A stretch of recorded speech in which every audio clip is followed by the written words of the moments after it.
गुरुभ्यो नमः। आर्यपुरम भक्तजन सभा Sringeri Jagadguru Sanatana Dharma Vidya Samiti welcomes you all for the final day of the Bhagavata Sabdagam by Dr. Sudha Seshaya. We now request our sponsor, Srimati Vaishnavi, daughter of late Hemalata family members, to garland Dr. Sudha Seshaya.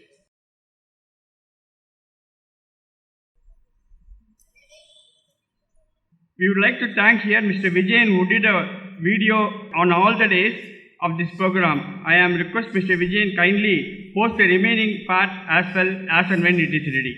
Shri Gurubhyo Namaha. Guru Brahma, Guru Vishnu, Guru Devo Maheshwaraha. Guru Sakshat Param Brahma Tasmai Sri Gurave Namaha. Shruti Smruti Purananam Alayam Karunalayam. Namami Bhagavat Pada Shankaram Loka Shankaram. Raja Annamalapuram Bhaktajana Sabhavai சேர்ந்த பெருமக்கள், இந்த பாகவத நிகழ்ச்சியை நடத்துவதற்கு கரம் கொடுத்திருக்கிற திருமதி ஹேமலதா குடும்பத்தைச் சேர்ந்த பெருமக்கள், பாகவத சப்தாக நிகழ்ச்சி வேள்வியில் பங்கு கொண்டிருக்கிற பெருமக்கள், உங்கள் அனைவருக்கும் என்னுடைய நெஞ்சார்ந்த வணக்கங்கள், மனமார்ந்த நன்றிகள். சாதாரணமாக நிறைய இடங்களில் பாகவத சப்தாகம், பாகவத நவாகம் இப்படியெல்லாம் சொல்லி சொல்லி நமக்கு அந்த பெயர் இல்லைன்னா அந்த தொடர் பரிச்சயமாக இருக்குது. ஆனால் அதுக்குள்ளே இருக்கிற மிகப்பெரிய பிரச்சனை என்னன்னா, பாகவதம் போன்ற ஒரு புராணத்தை 7 நாள்லையோ 9 நாள்லையோ தொட்டு கூட பார்க்க முடியாது. வேணும்னா சின்னதாக ஒரு திருப்தி பட்டுக்கலாம். கும்பாபிஷேகத்திலலாம் மேலேந்து கும்பத்தில் இருக்கிற ஜலத்தை தெளிக்கும்போது ஒரு 2 துளி நம்ம மேலே பட்டா அது ஒரு பெரிய பாக்கியம் அப்படின்னு திருப்தி பட்டுக்கிறோமா இல்லையா? அந்த மாதிரி பாகவதம்ங்கிற அந்த பெரிய சாகரத்திலேருந்து ஒரு 4 துளி, ஒரு 3 துளி, அவ்வளவுதான். 7 நாள் 9 நாள்னு இல்லை, பாகவதத்தில் இருக்கிற ஸ்லோகங்கள் எல்லாம் படித்து முடிக்கணும்னா ஒரு 50-52 நாள் வேணும்.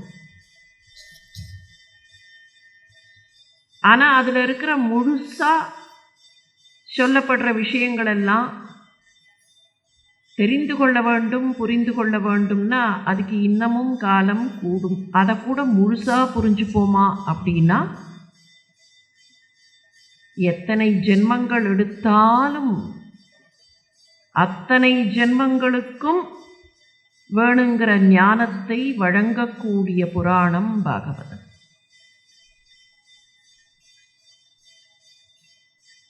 கிருஷ்ணரே ஒரு இடத்துல சொல்லுவார், பார்க்க போகிறோம் இன்னைக்கு, எதுவாக இருந்தாலும் சரி, எவ்வளவுதான் இருந்தாலும் சரி, மனசில் திருப்தி இல்லைன்னா போராது, திருப்தி இருந்தால் ஒன்றுமே இல்லைனாலும் அதுதான் ஸ்வர்க்கம்னு. ஆனால் பகவத் பெருமையை சொல்கிறதுல திருப்தி வராது இல்லையா? பகவத் பெருமையை அனுபவிக்கிறதுல எப்படி திருப்தி வர முடியும்? ஆதிசங்கர பகவத் பாதர் ஒரு இடத்துல அம்பாளை பற்றி சொல்கிறச்சே சொல்லுவார், அபரிதிருப்தேன மனசான்னு. பகவன் நாமாவை சொல்கிறதுலையோ, பகவானுடைய பெருமையை சொல்கிறதுலையோ, கேட்குறதுலையோ, அனுபவிக்கிறதுலையோ அபரிதிருப்தேன மனசு தான் கிட்டத்தட்ட எல்லாருக்கும் இருக்கும். அப்படித்தான் இருக்கணும். இதுக்கு நடுவில் எவ்வளவு முடியுமோ, கால அவகாசம் எவ்வளவு இடம் கொடுக்குமோ அந்த அளவுக்கு அந்த பகவானுடைய பெருமைகளை சிந்திக்கக்கூடிய ஒரு வாய்ப்பு ராஜா அண்ணாமலைபுரம் பக்தஜன சபாவால் நமக்கெல்லாம் கிடைத்தது. பாகவதத்தை பொறுத்த வரைக்கும் இன்னொரு பெரிய பிரச்சனை என்னன்னா, நிறைய கதைகள். மகாபாரதத்தில் நிறைய கிளைக்கதைகள்னு சொல்லுவோம். ஆனால் மகாபாரதத்தில் அட்லீஸ்ட் ஸ்டோரி லைன் ஏதோ ஒரு ஸ்ட்ரெச்சில் போயின்னு இருக்கும். இதுக்கப்புறம் இதுதான், இதுக்கப்புறம் இதுதான், இதுக்கப்புறம் இதுதான். பாகவதத்தில் அந்த மாதிரி இருக்காது. ஏன்னா டிப்பிக்கலாக நாம் கதை கேட்க ஆரம்பித்தோன்னா கொஞ்ச நாடியில் என்ன பண்ணுவோம், இல்லை இல்லை இது இது அப்படி நடந்ததே, அது என்ன அப்படின்னு ஒரு சந்தேகம் கேட்போம் இல்லையா? அதே மாதிரியான சந்தேகங்கள் பரீட்சித்துக்கும் வர, அப்பப்போ பரீட்சித்து சில கேள்விகளை கேட்க, அந்த கேள்விகளுக்காக சுகர் கொஞ்சம் டீவியேட் பண்ணி அங்கே போயிட்டு இங்கே போயிட்டு அந்த மாதிரி தான் வர வேண்டி இருந்தது.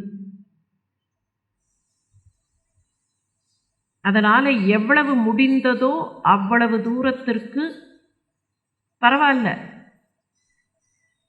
பகவானுடைய பெருமைகளில் கொஞ்சம் நமக்கு சிந்திக்க முடிஞ்சதுன்னா அது ஒரு பெரிய பாக்கியம். அந்த பாக்கியத்திற்கு மறுபடியும் அதை நடத்தி கொடுத்திருக்கிற பெருமக்களுக்கு நன்றி சொல்லி அப்படியே கொஞ்சம் துவாரகை பக்கம் போகிறதுக்கு முயற்சி பண்ணலாம். கிருஷ்ணன் துவாரகைக்கு போனதே ஒரு பெரிய கதை தான். அந்த கதை நமக்கு தெரியும். போகணுங்கிற ஆசை கண்ணனுக்கு இல்லை. ஆனால் அனாவசியமாக சண்டை போட்டுண்டு நேரத்தை வீணடிக்கிறதுக்கும் மனசு இல்லை. அதனுடைய விளைவு தான் துவாரகைக்கு கண்ணன் போனது. கம்சன்கிற ஒரு டெரர், அந்த டெரர் இருக்கிற வரைக்கும் மதுரையை படையெடுப்பதற்கோ முற்றுகை செய்வதற்கோ அங்கே சண்டை போடுறதுக்கோ யாருக்கும் தைரியம் இல்லை.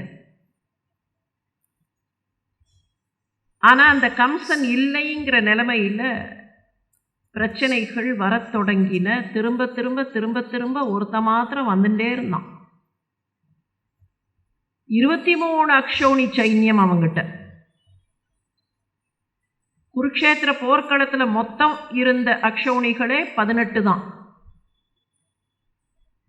ஆனால் ஜெயத்ரதன்கிட்ட மாத்திரம் 23 அக்ஷௌணி. ஒரு அக்ஷௌணி சைன்யத்தில் எத்தனை வீரர்கள் இருப்பார்கள் அப்படின்னு நினச்சி பார்த்தோம்னா 23 அக்ஷௌணிங்கிறது எவ்வளோ பெரிய நம்பருங்கிறது புரியும்.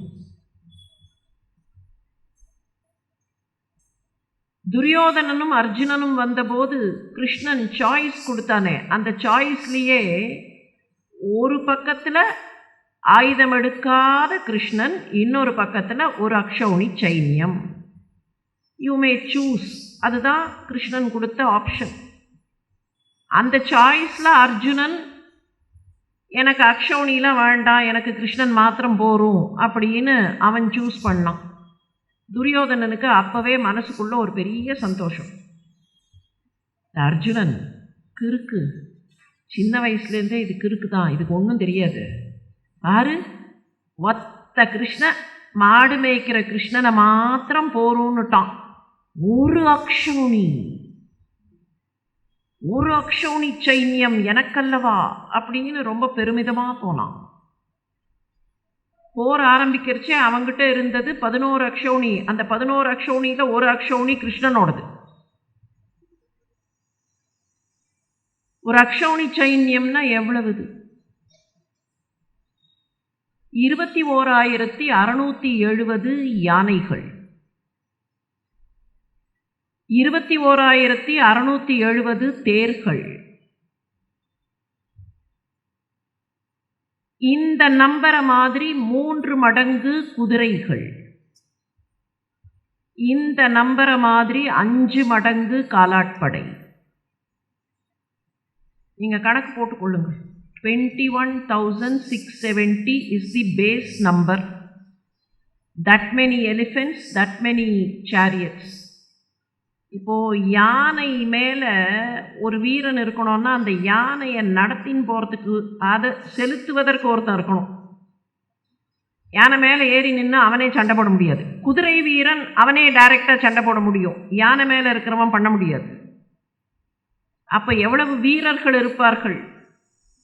தேரோட்டி ஒருத்தன் இருக்கணும், தேர் மேலே ஒருத்தன் நின்று சண்டை போடணும். இது தவிர பதாதி அப்படிங்கிறமே அந்த காலாட்படை வீரர்கள் எவ்வளவுன்னா 21,670 × 5.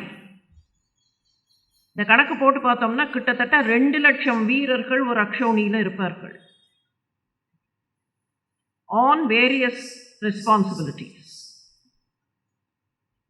இந்த மாதிரி 23 அக்ஷௌனி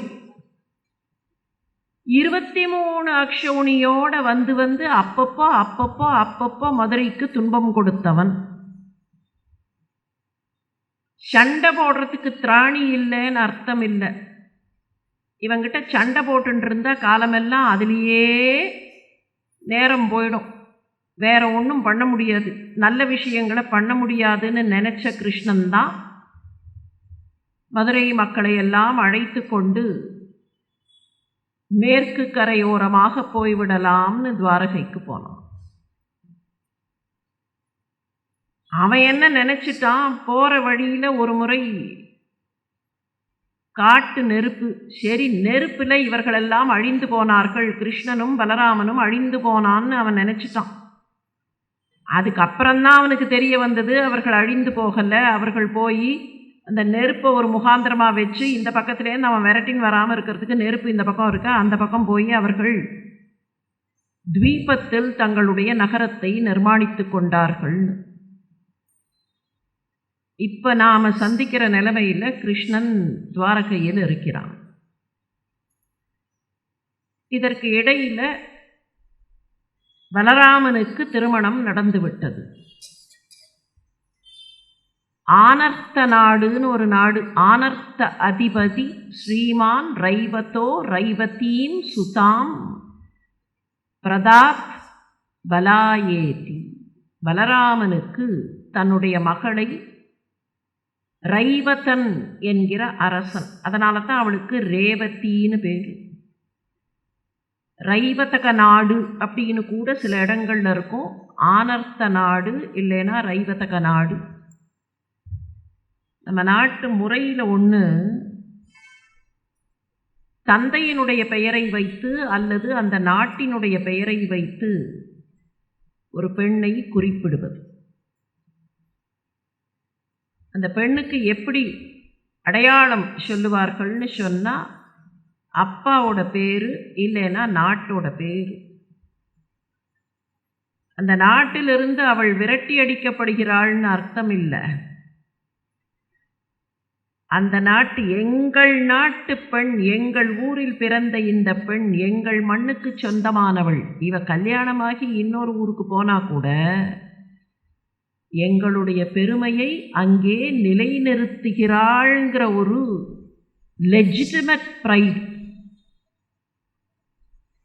அயோத்தி நாட்டுக்கு கோசல நாட்டுக்கு அரசியாக வேண்டியவள், ஆனால் அவளுக்கு இன்னை வரைக்கும் வைதேகின்னு தான் பேர். விதேக நாட்டு இளவரசி வைதேகி. ஜனகனுடைய மகள் ஜானகி. அப்பா பெயரை வச்சுத்தான் மகளுக்கெல்லாம் பெயர்கள் அடையாளம் காட்டப்படுகின்றன. துருபதனுடைய மகள் தான் திரௌபதி. அவளுக்கு அப்பா அம்மா திரௌபதினா கூப்பிட்டுருக்க முடியும், அவளை அப்பாவே தன்னோட பேரை சொல்லி கூப்பிட்டுருக்க முடியுமா? ஆனால் நமக்கு ரெஃபரன்ஸில் எப்படின்னு கேட்டால் திரௌபதி தான். தக்ஷனுடைய மகள் தாக்ஷாயணி, காத்தியாயருடைய மகள் காத்தியாயனி. எல்லா பெயர்களும் அப்படித்தான் வரும். ரைவதக நாட்டு இளவரசி ரைவதகன் என்கிற அரசன், அவனுடைய மகள் ரேவதி. எல்லாருக்கும் அப்படி தான் வரும். கோசல நாட்டு பெண் கோசலை. குந்திபோஜனுடைய மகள் குந்தி. பிருத்தைங்கிறது தான் அவளுடைய ஒரிஜினல் பேர். ஆனால் பிருத்தைங்கிற பேர் நமக்கு தெரியாது. பார்த்தன்கிற பேர் வரத்தை மாத்திரம்தான் பிருத்தையினுடைய மகன் பார்த்தன் அப்படிங்கிற ரெஃபரன்ஸ் வருமே தவிர, அவளை சொல்லும் போதெல்லாம் அவள் குந்தி, தந்தையினுடைய பெயரை வைத்தே அடையாளம் காணப்படுகிறாள். திரௌபதின்னு சொல்கிறோம். திரௌபதிக்கு அப்பா அம்மா திரௌபதின்னு கூப்பிட முடியல, அவளுக்கு கிருஷ்ணைன்னு பேர். கருப்பாக இருந்தாங்கிறதுனால கிருஷ்ணை. நெருப்பிலிருந்து தோன்றியவள் கருப்பாக தோன்றினாள், அதனால் கிருஷ்ணை. எப்படியெல்லாம் பெயர் வைத்தார்கள் பாருங்கள். அந்த வடிவம் எப்படி இருந்ததோ அதை வைத்து பெயர் வைத்தார்கள். காந்தார நாட்டு இளவரசி காந்தாரி, கேகய நாட்டு இளவரசி கைகேயி, அவ்வளவுதான். அதே மாதிரி ரேவதி, இந்த ரேவதியை பலராமனுக்கு திருமணம் செய்து கொடுத்தார்கள். இப்போ கண்ணனோட டர்ன் வரணும். பரீட்சித்து கேட்டார், பலராமனுக்கு கல்யாணம் ஆயிடுத்து, கிருஷ்ணனுக்கு என்னாச்சு, அதை கொஞ்சம் சொல்லுங்களேன்னு. சுக்கர் சொன்னார், நீ எப்போ கேட்பேன்னு தானே காத்துருக்கேன். ஒரே ஒரு ஊரில் ஒரே ஒரு ராஜாங்கிற அதே ஸ்டைல்லையே ஆரம்பித்தார். ராஜ ஆசீத் பீஷ்மகோ நாம விதர்ப அதிபதிர் மகான் தஸ்ய பஞ்சாபவன் புத்ராஹா கன்யகா சவரானனா. விதர்ப நாடுப்பா, அந்த விதர்ப நாட்டினுடைய அரசன் பீஷ்மகன்னு பேர். விதர்ப நாட்டினுடைய தலைநகரம் குண்டினபுரம். குண்டினபுரத்திலேயே தலைநகரமாக இருந்து ஆட்சி நடத்துபவன் பீஷ்மகன். அந்த பீஷ்மகனுக்கு 5 பிள்ளைகள். 5 பிள்ளைகளுக்கு பின்னால் ஒரே ஒரு செல்ல தங்கை, ஒரு பெண், பேரழகியானவள் வரானனா. அழகான முகம் கொண்டவள், பேரழகியாக இருந்தவள். 5 அண்ணன்மார்கள்.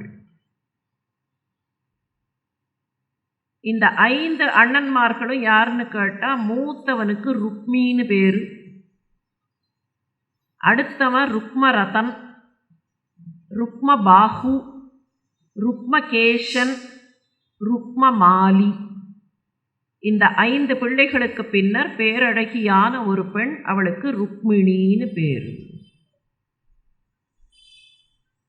பேரழகியாக இருந்தவள் தன்னுடைய தோழி பெண்களோடு பேசும்போது அவர்களுக்கு வேற யாரோ சொன்ன விஷயங்கள்லாம் கிடைத்தன. அவர்கள் அதை அவகிட்ட பேசினார்கள். என்ன விஷயம் கிடைச்சதுன்னா, இந்த மாதிரி துவாரகையில் கிருஷ்ணன் முகுந்தன் ஒருத்தன் இருக்கான், அவன் எவ்வளவு அழகு தெரியுமா, அவன் என்னெல்லாம் பண்ணுவான் தெரியுமா அப்படின்னு அவனுடைய வீர தீர பிரதாபங்கள், அவனுடைய அழகு, இதை பற்றியெல்லாம் அவர்கள் பேசினார்கள். அவ காதலியும் இந்த விஷயமெல்லாம் விழுந்தது. ச உபஸ்ருத்திய, இதையெல்லாம் கேட்டு முகுந்தஸ்ய ரூப வீரிய குணாஸ்ரியக, முகுந்தனுடைய அழகு, அவனுடைய வீரம், அவனுடைய குணம், இந்த விஷயங்களெல்லாம் அவள் தெரிந்து கொண்டாள். எப்படி தெரிந்து கொண்டாள்னா, அவளுடைய அரண்மனைக்கு, அவளுடைய வீட்டுக்கு வந்தவர்கள் இதையெல்லாம் பெரிய பாட்டா பாடினார்கள். கிருஹா கதைர் கீயமானாஸ்தம், வீட்டுக்கு வந்தவர்கள்லாம் கிருஷ்ணனுடைய பெருமையே பாடினார்கள். எல்லாரும் ஆஹா எப்படி தெரியுமா எப்படி தெரியுமா அப்படின்னு சொல்ல, அதையெல்லாம் கேட்டு கேட்டு கேட்டு அவ என்ன மனசுக்குள்ள தீர்மானம் பண்ணினா, மேனே சத்ருஷம் பதிம், எனக்கு ஈக்குவலான கணவன் இவன்தான். சத்ருஷம், என்னுடைய கம்பேரிசன் கரெக்டான லெவல்ல எனக்கான கணவன் இவன்தான் அப்படின்னு அவ தீர்மானம் பண்ணிட்டான். கிருஷ்ணனுக்கும் அவளை பற்றிய செய்திகள் கிடைத்தன. சொல்லப்போனால் விதர்ப நாடுங்கிறது கொஞ்சம் அகேன் வெஸ்ட் கோஸ்ட் ஏரியா தான். இப்போ மகாராஷ்டிர மாநிலத்தில் இருக்கக்கூடிய விதர்ப பகுதி தான். அந்த பகுதியில் இருக்கக்கூடிய பெண்ணுடைய பெருமையெல்லாம் கிருஷ்ணனுக்கும் கிடைச்சிது. அவன் உடனே நினைச்சான், தாம் புத்தி லக்ஷண ஔதாரிய ரூபசீல குணாஸ்ரயாம், நல்ல அழகு கொண்டவள், நல்ல குணங்கள் கொண்டவள், ஔதாரியம் மிக்கவள், மேன்மை மிக்கவள், அந்த மெஜஸ்டிக்காக இருக்கக்கூடியவள், புத்தி நன்றாக இருப்பவள், லக்ஷணமானவள், அவதான் கிருஷ்ணஸ்ச சத்ருஷீம் பாரியாம் சமுத்தோடும் மனோததே. அவன் மனசுல நினைச்சுன்னா நமக்கு சரியான பெண் இவள்தான் சத்ருஷும் பாரியாம். இந்த ரெண்டு ஃப்ரேஸுக்கும் தான் இதில் இம்பார்ட்டன்ஸ். சத்ருஷம் பதீம், சத்ருஷும் பாரியாம். ரெண்டு பேரும் ஒருவரை போல் இன்னொருவர். கிருஷ்ணனைப் போல் ருக்மிணி, ருக்மிணியைப் போல் கிருஷ்ணன், பிரானைப் போல் பிராட்டி, பிராட்டியைப் போல் பிரான். அதுதான் அந்த சத்ருஷம் பதீம் சத்ருஷம் பாரியாம். மேட் ஃபார் ஈச் அதர் அப்படின்னெல்லாம் அதுக்கப்புறம் காலத்தில் சொல்கிறோமே, அந்த மாதிரி மேட் ஃபார் ஈச் அதர் இல்லை. மேட் ஃபார் ஈச் அதர்னா சம்படி இஸ் மேக்கிங் தெம் இல்லை, அவர்கள்தான் எல்லாம். இந்த உலகத்தையே தோற்றுவித்தவர்கள், அண்டத்தை தோற்றுவித்தவர்கள் அந்த தாயும் தந்தையும் தான். ஆனாலும் வெளி உலகத்துக்கு மேட் ஃபார் ஈச் அதர் அப்படின்னு எல்லாரும் பார்க்கும்படியாக, ஆஹா இவனுக்கு இவள்தான், இவளுக்கு இவன்தான். இங்க அவர்கள் ரெண்டு பேரும் தீர்மானித்தார்கள். சொந்தக்காரர்களுக்கெல்லாம் ருக்மிணி மனசுல இருக்கிற எண்ணம் அரசல் புரசலா தெரிஞ்சு போச்சு. அவர்களுக்கெல்லாம் ஒரே சந்தோஷம். பந்தூனாம் இச்சதாம் தாத்தும் கிருஷ்ணாய பகினீம், தங்களுடைய பகினியாக தங்களுடைய சகோதரியாக இருப்பவளுக்கு கிருஷ்ணன்தான் கிட்ட வேண்டும். இச்சதாம், அவர்களுடைய ஆசை என்னன்னா கிருஷ்ணன்தான். கிருஷ்ணாய தாத்தும், கிருஷ்ணனுக்கு இவளை கொடுப்போம், கிருஷ்ணன்தான் இவளுக்கு ஏற்ற பதி அப்படின்னு அவர்கள்லாம் நினைத்தார்கள். பீஷ்மகன் அப்பாவுக்கு கூட அந்த நினைப்பு தான் இருந்தது. ஆனா இதுக்கு எதிராக இருந்தவன் ஒரே ஒருத்தன் தான், ஒரே ஒருத்தன். அவனுக்கு என்ன காரணம், அவன் ஏன் இதுக்கு எதிராக இருந்தான்னா கிருஷ்ணத்விட், கிருஷ்ணனை தன்னுடைய பகைவனாக நினைத்தவன், கிருஷ்ணன் மீது துவேஷம் கொண்டவன். கிருஷ்ணத்விட் ததோ நிவாரிய, இதை தடங்கல் படுத்தினவன், இது கூடாதுன்னு நினைச்சவன், கிருஷ்ணனை தன்னுடைய பகைமையாக நினைத்த ருக்மி. அந்த ருக்மிக்கு என்ன ஆசைனா தன்னுடைய சகோதரிய சைத்ய அமன்யத, சேதி நாட்டு அரசன் இருக்கானே சைத்யன், அந்த சைத்யனுக்கு கல்யாணம் பண்ணணும் அப்படின்னு ஆசை. கிருஷ்ணனுக்கு எதிராக ஒரு குரூப் போலரைஸ் ஆயிருந்தது. இந்த சம்பவம் நடக்கிறதுக்கு முன்னாலேயே இந்த போலரைஸ் ஆறுது அப்படின்னு சொல்கிற மாதிரி their forces were getting polarized in such a way.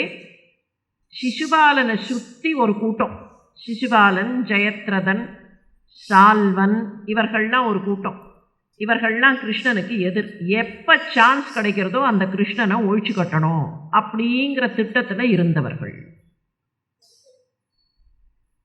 அதனால் இவனுக்கு கிருஷ்ணன் வேண்டாம், அந்த மாடு மேய்க்கிறவன் எப்போ பாரு வெண்ணை திருடினவன். ருக்மிக்கு கிருஷ்ணனை நினச்சா அப்படித்தான். துரியோதனன் எப்போதும் அவனை மாடு மேய்க்கிறவன்மா, ருக்மி வெண்ணை திருடியுமா.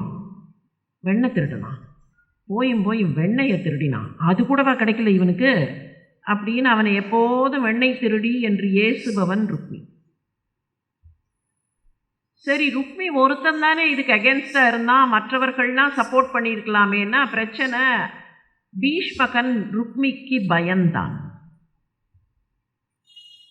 தந்தையாக இருந்தாலும் தனக்கு பின்னால் ஆட்சிக்கு வர வேண்டிய மூத்த மகன், இவன் ஆட்சிக்கு வந்தால் நம்ம என்ன பாடுபடுத்துவாங்கிற பயம் பீஷ்மகனுக்கு இருந்தது. நினைத்து பாருங்கள், சில விஷயங்கள்லாம் காலங்காலமாக அப்படியே தான் இருக்குது. நம்ம என்ன பாடுபடுத்துவான்னு தெரியலையே, அப்போ இவங்கிட்ட கொஞ்சம் இவன் சொல்கிறதுக்கு எதிராக ஏதாவது பண்ணிட்டோம்னு சொன்னால் இவன் நம்மை உண்டு இல்லைன்னு ஆக்கிடுவான். இது சாதாரண விஷயம். காலம் காலமாக இதே மாதிரி தான் சில இடங்கள் இருந்திருக்கு. இதை யார் சொல்லுகிறார்கள் தெரியுமா? பாகவதம் கூட இல்லை, இதுக்கெல்லாம் முன்னாலேயே ஒருத்தர் சொன்னார். நிறைய சொத்து வச்சுட்டு இருக்கிற அப்பா யாருக்கு பயப்படணும்னு கேள்வி கேட்டார். நிறைய சொத்து வச்சிருக்கிற அப்பா யாருக்கு பயப்படணும்? தன்னோட சொந்த பிள்ளைக்கு பயப்படணும்னார். புத்ராதபி தனபாஜம் பீதி. புத்ராதபி, தனம் நிறைய வச்சிருக்கிறவர் யாருக்கிட்ட பீதி அடைய வேண்டும்? புத்ராதபி பீதி. சரி, இது இங்கே இந்த பூலோகத்தில் தான் வழக்கமா? இல்லை இல்லை, சர்வத்ரைசா விஹிதா ரீதி. 3 லோகத்துலேயும் இதுதான் வழக்கம். பீஷ்மகனுக்கு இப்போ அதே பயம்தான். எங்கேயாவது இவனுக்கு எதிராக ஏதாவது சொன்னால் நமக்கு துன்பம் தந்து விடுவான். அதனால் நீ என்ன சொல்றியோ அப்படியே பா.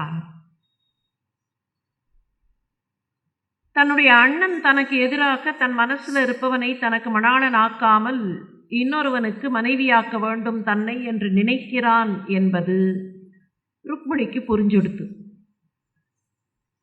இந்த பக்கத்தில் எல்லா ஏற்பாடும் பண்ண ஆரம்பிச்சிட்டான் ருக்மி. அங்கே சிசுபாலனுக்கு இன்ஃபர்மேஷன் கொடுத்துட்டான், கவலைப்படாத, என் தங்கைக்கு கல்யாணத்திற்கான ஏற்பாடுகளை நான் செய்கிறேன், அவன் உனக்கு தான் மாலை போடுவா, எல்லா அரசர்களும் வருவது போல ஏற்பாடு செய்கிறேன், எல்லாரும் அதை சுயம்வரம்னு வேணான்னு நினச்சிக்கிட்டோம், ஆனால் அவள் உனக்கு தான் மாலை போடுவா, I will arrange for all that. அங்கே சிசுபாலனுக்கு சந்தோஷம் தாங்கலை. இங்கே இவ தவிக்க ஆரம்பிச்சா. தத் அவேத்திய, அந்த விஷயம் அவன் மனசில் தெரிஞ்சுது, அவளுக்கு அந்த நாலேஜ் கிடைச்சிது, அவன் என்ன நினைக்கிறாங்கிற விஷயம் கிடைச்சிது. தத் அவேத்திய அசித அபாங்கீம் வைதர்பி துர்மனா பிருஷம். விதர்ப நாட்டு இளவரசி, அதனால் அவளுக்கு வைதர்பின்னு பேர். அந்த வைதர்பி அவன் மனசில், அவ கண் அப்படி போச்சான். அசித்த அபாங்கி, அபாங்கம்னு சொன்னால் கடைக்கோடி கண் அர்த்தம். அசித கருப்பாக இருக்கிற கண், அந்த கருப்பாக இருக்கிற கண் கருவிழி அப்படி போச்சான். அப்படி சைடில் பார்த்தாலாம், எங்கள் அண்ணன் இந்த மாதிரி திட்டம் போட்டிருக்கானே, என்ன பண்ணுறது? அவன் நினச்சி பார்த்தா, அவள் கண் அப்படி போச்சுன்னா சில சமயம் சில பேர் சிந்தனையில் மூழ்கும் போது அந்த கண் இப்படியும் அப்படியும் போகுமா இல்லையா? இப்போ அவளுடைய கண் அதே மாதிரி போச்சு. அசித அபாங்கீம் வைதர்பி துர்மனா பிருஷம் விசிந்தியாப்தம். உட்காந்து திங்க் பண்ணினான், என்ன பண்ணலாம், எப்படி இதை சால்வ் பண்ணலாம் அப்படின்னு திங்க் பண்ணி த்விஜம் கஞ்சித் கிருஷ்ணாய பிராகிணோத்ருதம், குறிப்பிட்ட ஒரு அந்தணரை தேடி பிடித்து அவரை கிருஷ்ணனிடத்தில் தூதுவராக அனுப்பினாள். சாதாரணமாக நாம் என்ன நினைக்கிறோம்னா, கிருஷ்ணன் ரொம்ப தெளிவாக சில விஷயங்களை எல்லாம் திட்டம் போட்டவன், அப்படித்தான் பார்க்குறோம். கிருஷ்ணனுடைய வரலாற்றை பார்க்கும்போது ரொம்ப தெளிவாக திட்டம் போட்டு என்னென்ன பண்ணணும், எப்பப்போ என்னென்ன பண்ணணும். ஆனால் கிருஷ்ணனை விட மிக அற்புதமாக திட்டம் போட்டு அதை எக்ஸிக்யூட் பண்ணுறது, அதில் யார் திறமைசாலின்னா கிருஷ்ணன் ஒன்றுமே இல்லை, ருக்மிணி தான் மகா திறமைசாலின்னு அவன் ப்ரூவ் பண்ணிடுவான். க்ளீனாக பிளான் பண்ணி அந்த பிளானில் சின்ன குந்தகம் கூட கிடையாது. ஒரு அந்தணரை அனுப்பினாள். அந்த அந்தணரை அவர் போனார், துவாரகைக்கு போனார், நேராக போனார், கிருஷ்ணன் இருக்கிற மாளிகைக்கு போனார். சுக்கர் இந்த இடத்துலலாம் வேகமாக கதையை ஓட்டிடுவார், டிஸ்கிரிப்ஷனே கிடையாது, ஒத்த லைன் தான் டிஸ்கிரிப்ஷன். ஏன்னா எல்லாரும் என்னாச்சு என்னாச்சு என்னாச்சு அப்படின்னு தவிப்பில் இருப்பார்கள் அப்படிங்கிறது சுக்கருக்கும் தெரியும். துவாரகைக்கு போனார். அவரை பார்த்த உடனே கிருஷ்ணன் ஓடி வந்தான். தன்னுடைய தங்க ஆசனத்திலே இருந்து எழுந்து அவரை வரவேற்று அவரை அந்த தங்க ஆசனத்தில் உட்கார வச்சு அவருக்கு பாத பூஜை எல்லாம் பண்ணி அதுக்கப்புறம் அவருக்கு ஓய்வாக அவர் படுத்து ஓய்வெடுப்பதற்கு ஒரு இடம், ஒரு சயனப்பாயல் கொடுத்து அதில் அவர் படுத்துட்டார். இந்த சுக்கர் மற்றதெல்லாம் வேகமாக ஓட்டினாரே, இந்த டிஸ்கிரிப்ஷனை டீட்டெயில்டாக சொன்னார். மிஸ்டர் சுகர், நாங்கள் கல்யாணத்தை பற்றி பார்த்துட்டு இருந்தால் என்னமோ இப்போ வந்தாராம், உக்காந்தாராம், எழுந்து வரவேற்றாராம், அவரை படுக்க வச்சாராம். அது மாத்திரம் இல்லை, அவரை ஓய்வாக படுக்க வைத்து அவருக்கு கால் பிடித்து விட்டான் கிருஷ்ணன். அவருக்கு கால் பிடித்து விட்டான். எதுக்காக அந்த இடத்துல கொண்டு வந்ததை வைக்கிறார் தெரியுமா? பெரியவர்கள் வந்தால் அல்லது தவசிகள் வந்தால் அல்லது வேத வித்துக்கள் வந்தால், வேத அந்தணர்கள் வந்தால் அவர்களை எப்படி நடத்த வேண்டுங்கிறத கிருஷ்ணனே நடத்துகிறான்னு காட்டுறதுக்காகத்தான்.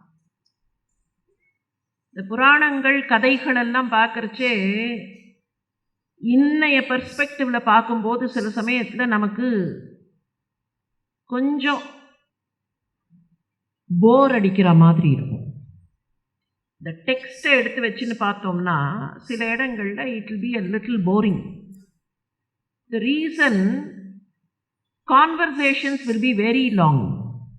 Some conversations சொன்ன விஷயத்தையே திருப்பி சொல்கிற மாதிரி இருக்கும். இந்த கான்வர்சேஷனில் சொல்கிற விஷயத்தையே அந்த கான்வர்சேஷன்லையும் சொல்கிற மாதிரி இருக்கும். நமக்கு எப்படி இப்போ இருக்கிற பெர்ஸ்பெக்டிவ்னா, சீக்கிரமாக கதையை நகர்த்த வேண்டாமா? இங்கே ஒரு 30-40 வருஷத்துக்கு முன்னால் வந்த சினிமாலெல்லாம் ரொம்ப சீரியஸான ஒரு கிளைமேக்ஸ் சீனில் அந்த ஹீரோ அப்போ தான் ஒரு லாங் 2 page or 3 page டயலாகை ஒரு அக்ஷரம் பெசகாமல் பேசுவார். நாம் இங்கேருந்து என்ன கமெண்ட் அடிப்போம்னா, திஸ் இஸ் வெரி மெலோட்ரமேட்டிக். இப்போ உட்காந்துட்டு இவ்வளோ டைலாகாக பேச முடியும்?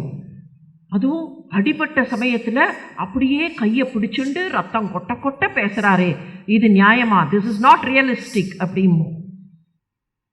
Unfortunately, we have not realized as to why that was shown like that. ரியலிஸ்டிக்காக ஒரு விஷயத்தை காட்டுறதுக்காக இல்லை. ரியலிஸ்டிக்னா என்ன அர்த்தம்? ராமனும் சீதையும் வாழ்ந்தார்கள், ஃபுல் ஸ்டாப், பீரியட், முடிஞ்சு போச்சு.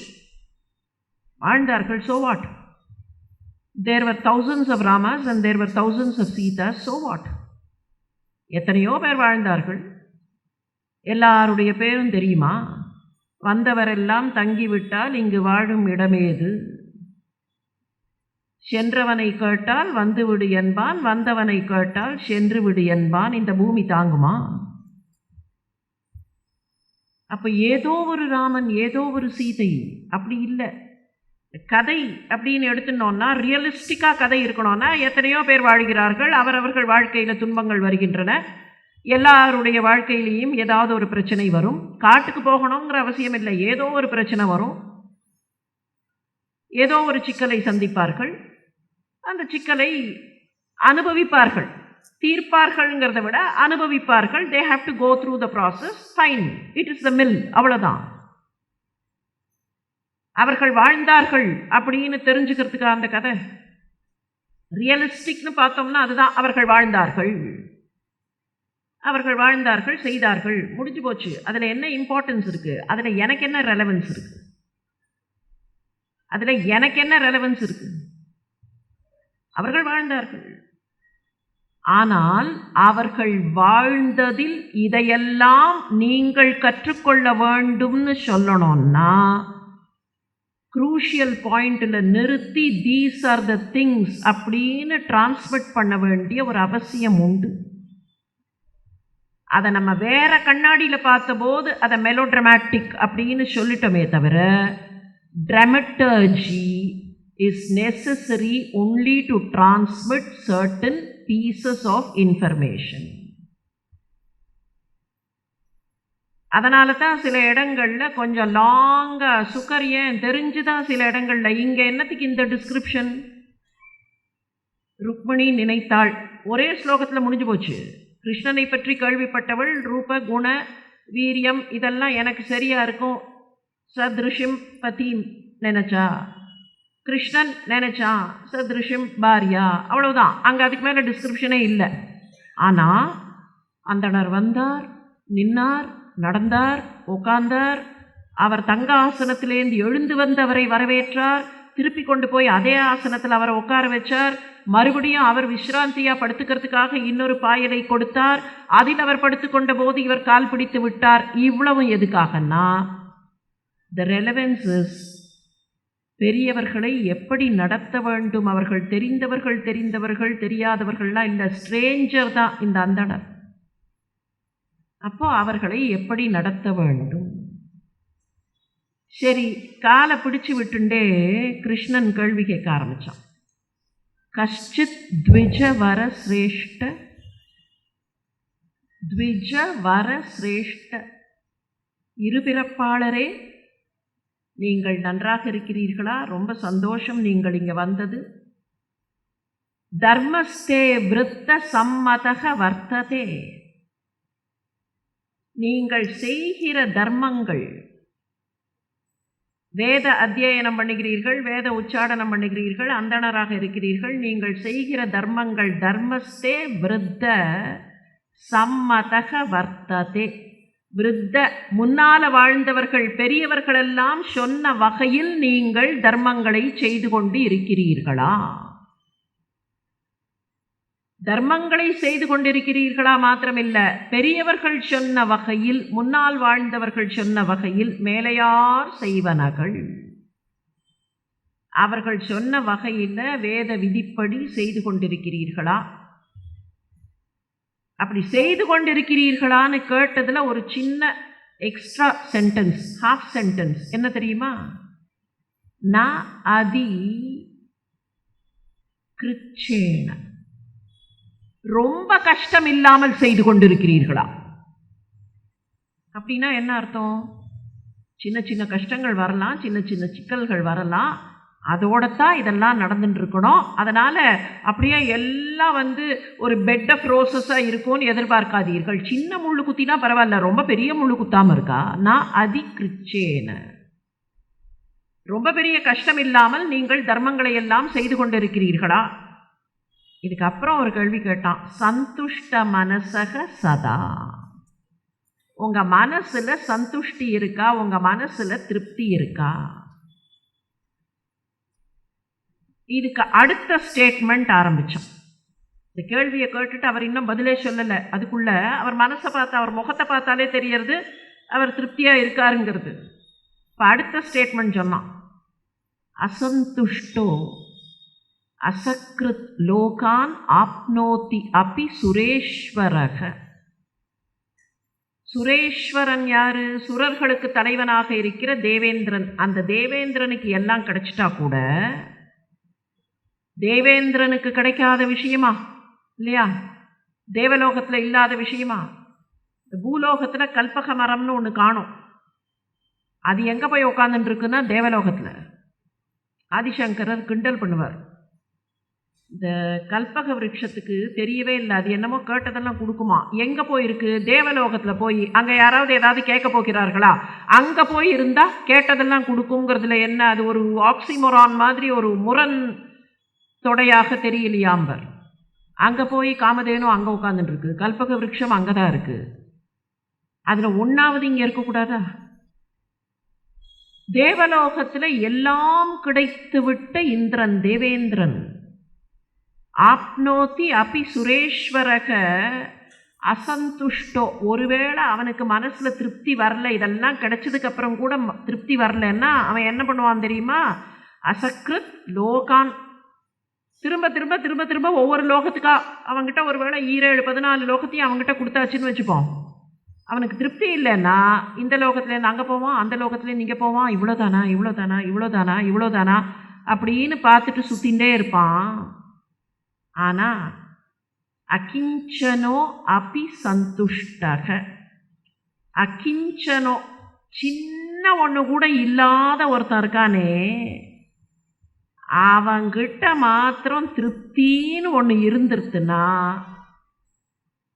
ஷேதே சர்வ அங்க விஜ்வரக, அவனுடைய எந்த அங்கத்திலேயும் நோய் வராது, மனசிலேயும் நோய் வராது. விஜ்வராக திருப்தி மாத்திரம் இருந்துருத்துன்னா ஒன்றுமே இல்லாதவன் கூட சந்தோஷமாக நோய் இல்லாமல் நிம்மதியாக இருப்பான்.